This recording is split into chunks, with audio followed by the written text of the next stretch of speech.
Welcome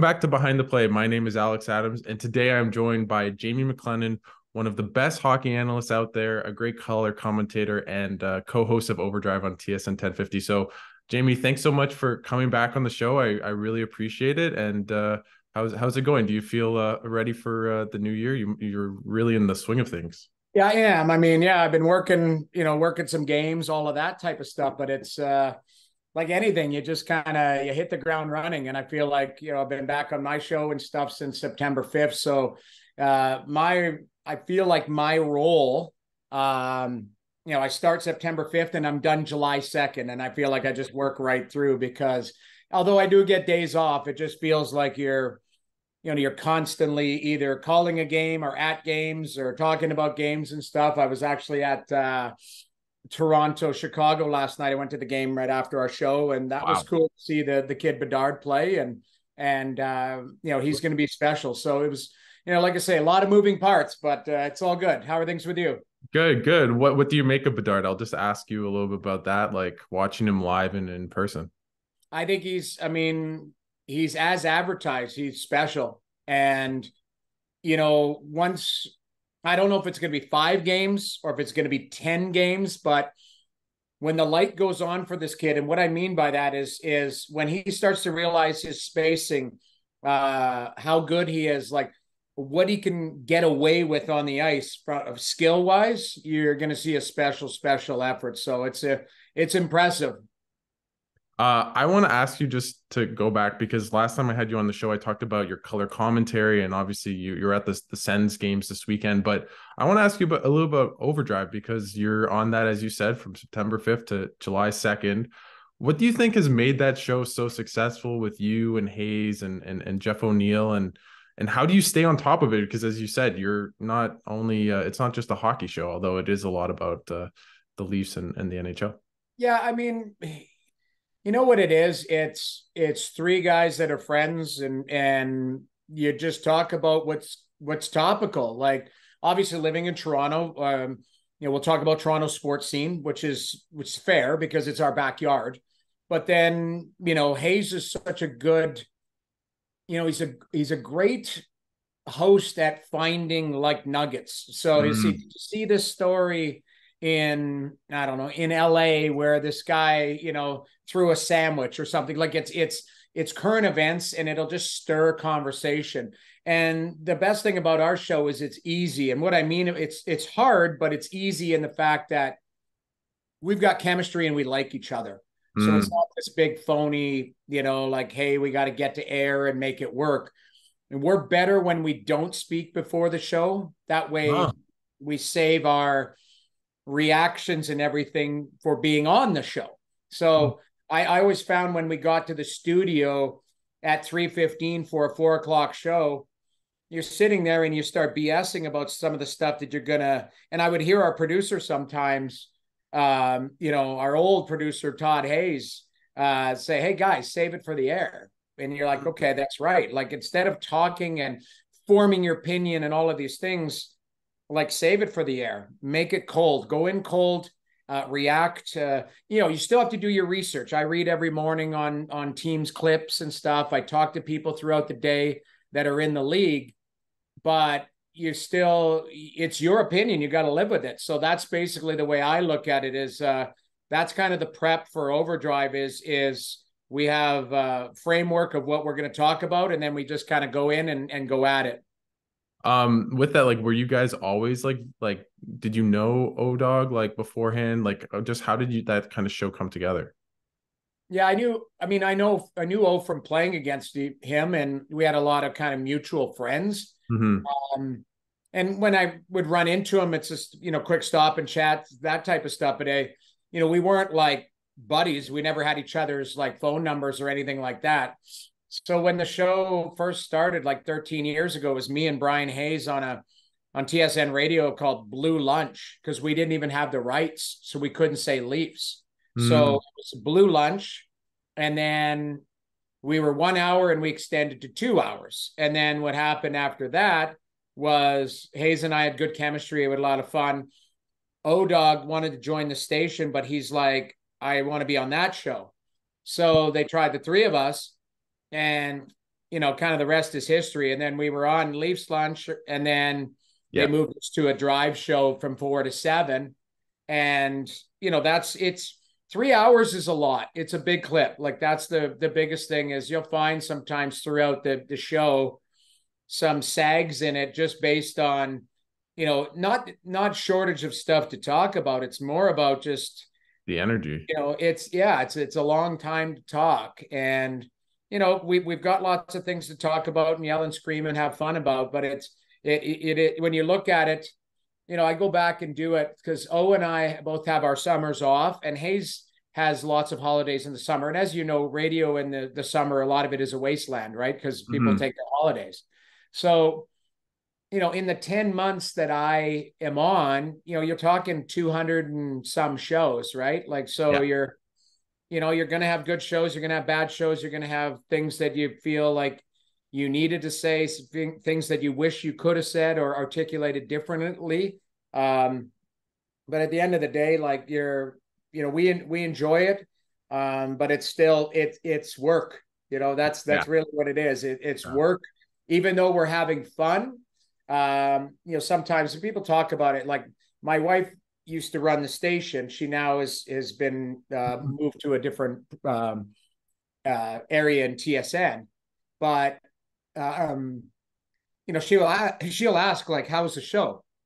And I'll say, "I don't know. I have no idea." Like a lot of times you turn off and you're like, "Okay, that was 3 hours. I have no idea what we just talked about."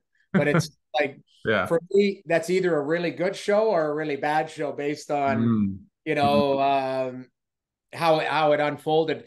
To me, I only remember either some funny parts or like some parts where it was a bad segment or something where we just couldn't get it going. So, as it happens when you're in live radio, live TV, you gotta grind through. Do you have one story that kind of sticks out to you, either good or bad? Because, in that on Overdrive or Leafs? Well, we have a segment that, okay, so O had the one funny one that still makes me laugh to this day is O had his shoulder surgery done, and he came back after like 5 days, which I'm sure he was in so much pain and stuff.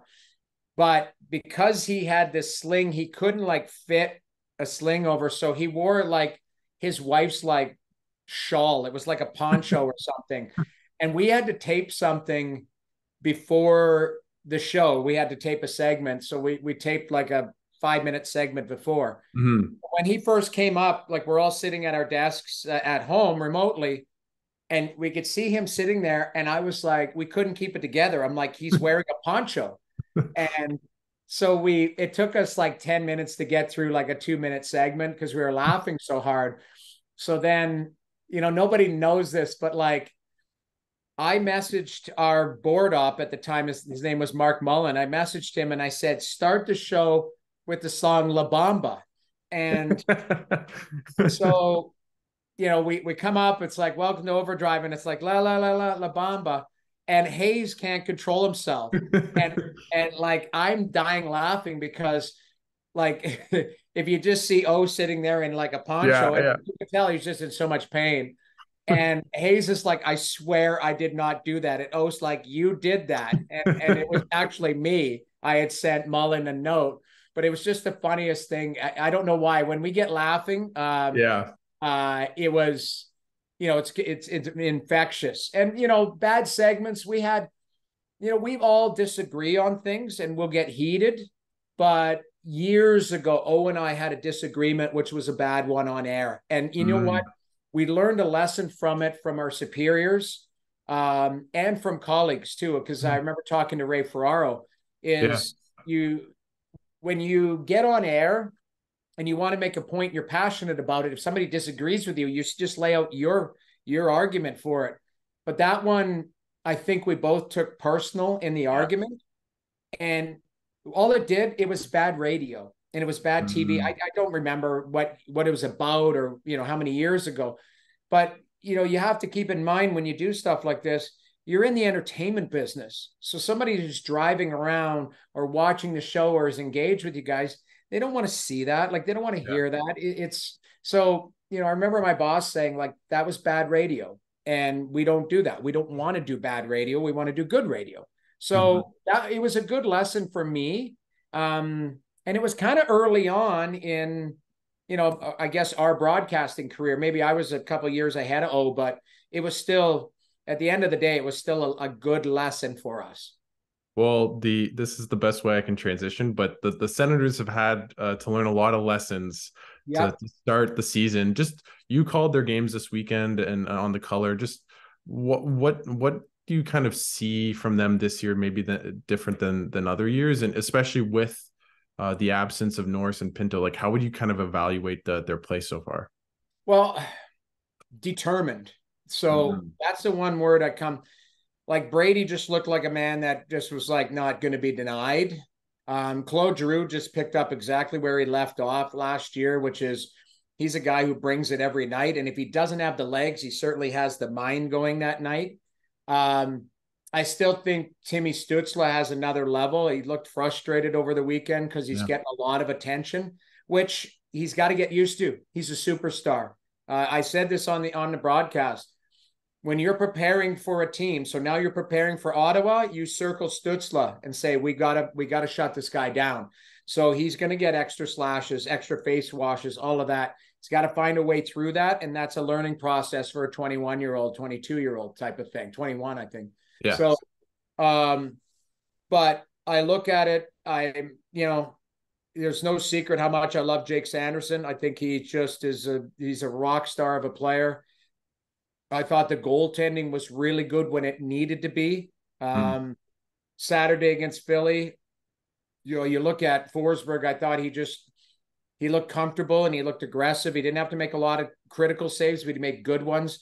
And then Korpisalo, when Tampa pushed, I thought he made some really good saves. So, I guess what I took away from over the weekend is if that's how they're going to play, that looks like more of a winning formula. And then if you can add Pinto in and you can add Norris in, all it is going to do is slot some guys a little bit better. I thought Ridley Gregg played really well. Yeah. And, he's got a great future. But you're not going to, when you're getting that matchup at the second line center, you're not going to be so fortunate every night, right? If you play Toronto and you got Gregg against Tavares or Nylander, like that's heavy lifting, and it's asking maybe a little bit too much. But I thought Chartier looked good. I thought, just the balance of their roster, even their fourth line had a little bit of jump, a little bit of pop. I didn't look at the numbers, the underlying numbers, but I thought they were noticeable and stood up for each other as a team. They were passionate. They were engaged. And you could tell, I thought they deserved I don't know, I would say a little better fate in Carolina. I didn't love Korpisalo's game. Yeah. So, but they took too many penalties. They were undisciplined. Carolina's a serious team. And it was a good measuring stick, but I love the response. That's what, because I look at Philly and they could be dangerous just because they've got some players that back and healthy, Atkinson, and they had Couturier back, but they did a good job, scored early and just stuck with it. And then same thing against Tampa. Tampa was pissed from the night before and they just couldn't get it going. Some of their depth is being challenged right now because of injuries. So, you know what? I thought they had a successful weekend. They got to build on it now. With that, I want to go to the Leafs, obviously, because you're there all the time talking it for 3 hours a day. You called them the Leafs regular season heroes, which I just love that line. So shout out to you on that one. But obviously Matthews has had a great start to the season. When it goes, in Leafland, it's always about the playoffs. Is it as much just if Matthews is like this in the playoffs, the Leafs are going to be really good? Like, is it as much for them? Their best players just have to be their best players in the playoffs? Yeah, it is. I mean, but it's like any team. You look at it, like Vegas won the Cup last year.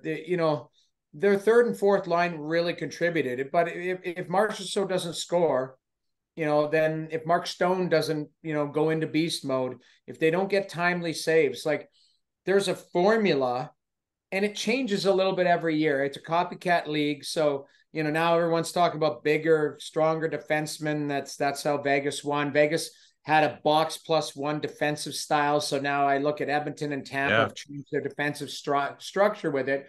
So, I think there is things where you look at it and you go, okay, yeah, for Toronto, really, it's just Matthews and Marner. But, you can't just throw them out there. And if you're playing a team that has a Matthews and Marner on the other side, then it's okay. And they cancel each other out. What do? It goes down the lineup. And who's going to score that big goal? I know I'm probably dating myself, but there's a guy named Stephane Matteau. I'm sure, I don't know if you remember. Yeah, Matteau I do. scored that wraparound goal for the Rangers, that's his legacy, right? But you need unsuspecting characters to step up and go, I got the big goal tonight. It's not just, that year, yes, Messier promised to win and they delivered all of that. But it was on given nights somebody else that gave you something. And that's where, I look at Vegas and how they were going to win. Jack Eichel was great. I didn't even mention him. But, it was the William Carriers and it was, farther down on the wall and guys like that who were a pain in the ass to play against. That's where all of a sudden they're scoring big goals and doing things that maybe, a lot of we'll call it grunt work. And so I with the Leafs, time will tell. We don't worry about them in the regular season. We'll look at matchups in the playoffs. Health is a big factor in it. You see, Tampa, they look different without Vasilevsky, right? You've got a rock star in net, and all of a sudden you're rolling out Matt Tompkins for his first start at 29 years old, right? So, if you're going to have a winning formula, your depth gets challenged. And no greater example than Vegas, who basically their fifth string goaltender, if you consider Jonathan Quick their fourth string, okay, Quickie at this stage of his career, Aiden Hill was your guy and he won a cup. So, there's a lot of things that have to fall into place, but I would, it starts with your big boys and they got to deliver. Do you find, a lot of talk in Leafland is about the defense and they're averaging over 4 goals a game. It's early, but they're leaking goals. Yeah. Is that something that they need to add at the deadline for you? Like, how important is addressing that in some ways before the playoffs? Well, it has to be addressed, and it has to be. I don't know if it just is like at the deadline you pick up, 6-7 type of defenseman. Like, I think what you do is you figure out what John Klingberg, for the Leafs, what John Klingberg can be for you night in and night out. If he's a 3, if he's a 4, if he's, because I think he's looked okay. Certainly offensively, he's really good at just very patient back there, walking the line, keeping the puck in. He's got a good stick. Defensively, he's got his warts, but there's no perfect player out there. I think it all, when I look at their top 4, who's the standalone? I guess Morgan Riley, right? And Morgan had 72 points a couple of years back. Yeah. A lot of power play, but he was kind of he took that next step, right? So if you're looking at Riley, again, talk about copycat league, Pietrangelo and Theodore, who's that, on the Leafs? Is that Riley and Brody? Is that McCabe and Liljegren or Klingberg? Yeah. So, and how much, if let's just say, because look at Carolina's defense, where you've got Tony DeAngelo, who's the 6th defenseman there. Like that's some tremendous depth. So if I always tell people, do the whiteboard, lay the teams beside each other. So if you're looking at the Leafs whiteboard and you've got, Riley and Brody and McCabe and Klingberg and Giordano and Liljegren, how does that stack up against Team X, Team Y? And, in the regular season, no problem because they can outscore some of the things. But in the playoffs and even down the stretch, how is that as the game shrinks, as the rink shrinks? How is that going to look? So I'd be shocked that defensive core looks the same by March 1st type of thing. I'm not sure.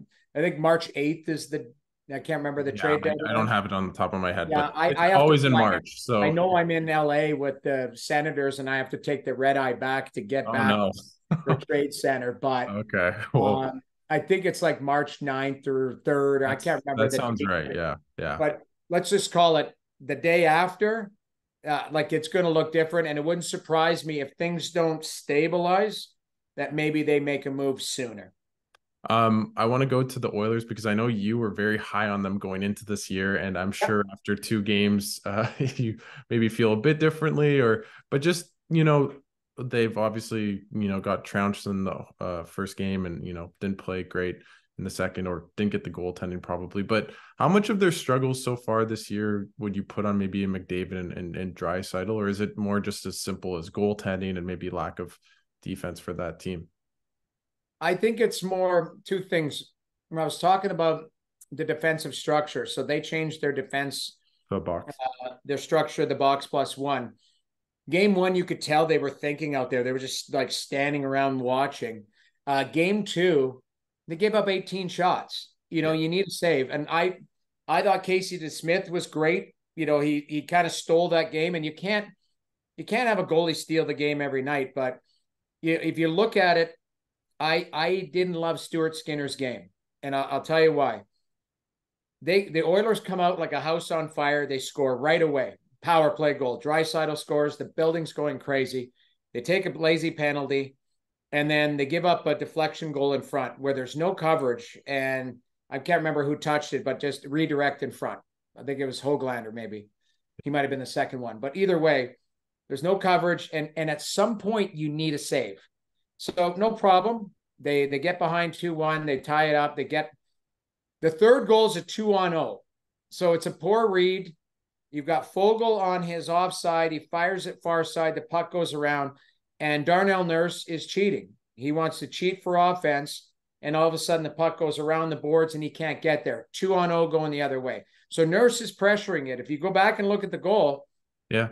it's a pass across. Stuart Skinner falls down, pushing from left to right. He falls down. The puck goes underneath him. So again, do you blame a goaltender on a 2-0? No. But can you get us like it's Make the big timely save. saves? Yeah. Timely saves, right? We saw it over the weekend with Forsberg and Korpisalo. Big saves at the right time to just settle things down. So, and then, okay, so they get it to 3-3. No problem.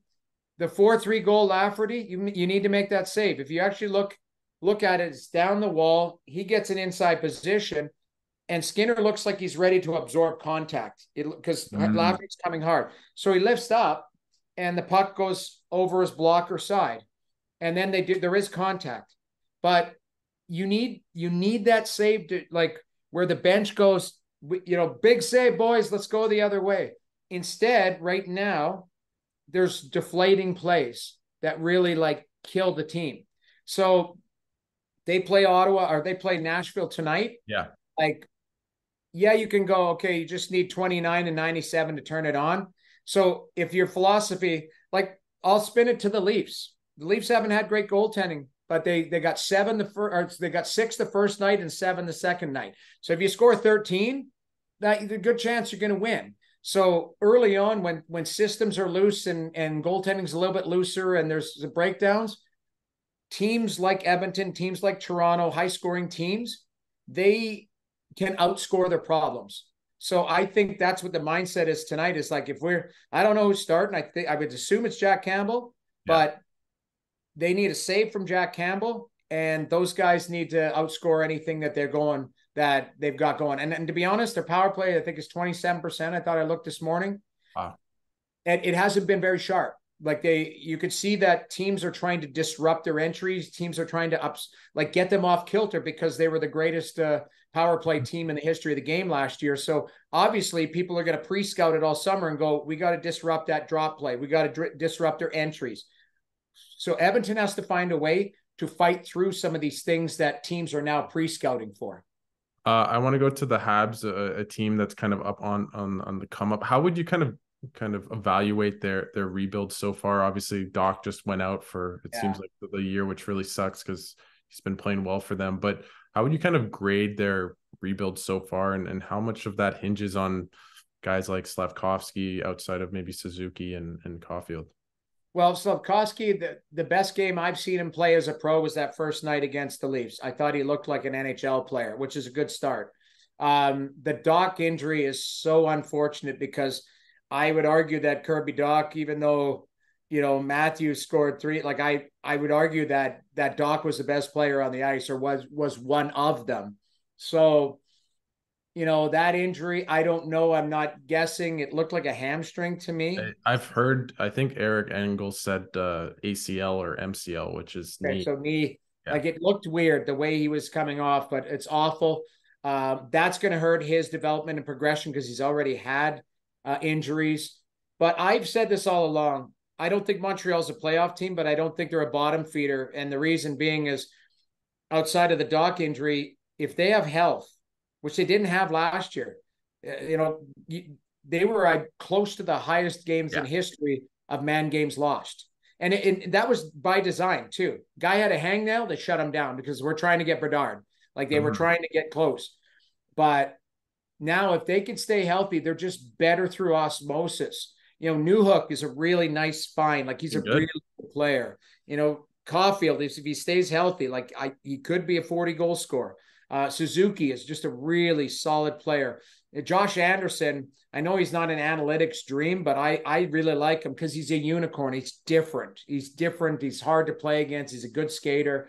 Gallagher always battles. So I look at some of their depth up front and I go, it's not as bad as people think. So, I look and they got a young defense, really. That's where they're going to have some lumps. But I think they're a team that is, if I had to grade their rebuild, they're doing a pretty damn good job. Before I let you go, I just want to ask you about the Jets because they had two massive signings. How much do you think the signings of Hellebuyck and Mark Scheifele kind of impact their window to maybe get back to being contenders? A lot, because I think like we're all human. So you think of those players in the dressing room in the off season, and all you hear is like, oh, Hellebuyck, not sure. Scheifele might trade, like it's distracting and it's unnerving because these are your friends. Yes, it's a hockey, it's the business, but you're just constantly going, okay, are they going to get it done? It's the elephant in the room. Like, if they didn't get that signing like done right away before training camp or before the start of the season, all of a sudden you're going into the season going, well, these guys are getting traded. And you got to wonder where their head's at. So I think if anything, it just stabilizes the group because it says to Kyle Connor, we're not throwing in the towel. To Nick Ehlers, to Perfetti, to Adam Lowry, who's been a longstanding guy there, to Josh Morrissey, who had a career year last year, goes, we're sticking with this core and let's go see what we can do with it. And we're going to add to it. We've had to add to it on the fly with the trade of Dubois, with Wheeler being bought out. You had to, like, all of these things you had to add to. That's just building your team on the fly. And keep in mind, and I grew up in Edmonton, so I feel like I can say this, Winnipeg market isn't for everybody, right? It's just not. So that team always has to, in transition, draft, develop, and have cost control over a lot of their young players before the players get the controls for themselves to go, do I want to be here for 12 years or not? So I think it's fantastic that Hellebuyck and Scheifele said, they put up their hands and said, yeah, like for the right price and the right term, we're staying. And they did. So I think there's a lot of stability there. Now let's see what they can do. So last question, it's a fun one. If you were Noodles, if Gary Bettman resigns and says you're the commissioner, Jamie McLennan, what would be your first act? What would be the first rule that you'd change as NHL commissioner? I talked to the Players Association about extending overtime. You see some of the shootouts. I'm talking about it today on SportsCenter. Like, it's nonsense. Like, it's a skills competition. You got Kuznetsov that's just letting the wind blow him in, and he takes 30 seconds to get down there. Like that to me is not. That's not the spirit of the game. I know for somebody who had 30, like I have 36 ties in my career. Oh, wow. So, like, fans want to go home with a win or a loss. So I get it. But overtime hockey is so exciting nowadays. I'd like to see that extended. The problem is you're asking top players to add minutes to them. right? Yeah. Because they're not putting out fourth liners. So all you're doing is adding probably 3 minutes, maybe, Sure. or give or take, Yeah. to your top end players on a given night.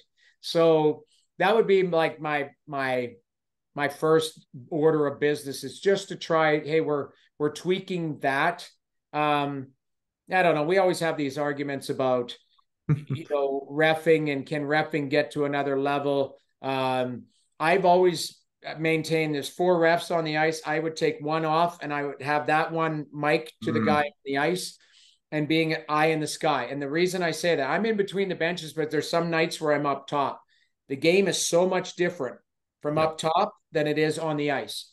So, something happens behind the play, and the ref that's on the ice can't see it. You radio him, say, that was a high stick, that was here. Like, it's more of it's teamwork. They have teamwork on the ice. It could be teamwork with one guy on the ice, one guy is, is the eye in the sky. Yeah. That would just kind of clean up some of the nonsense, I think. But again, we're never going to have a game of perfect, and I don't think people want it. But I think that would be another thing I'd look at.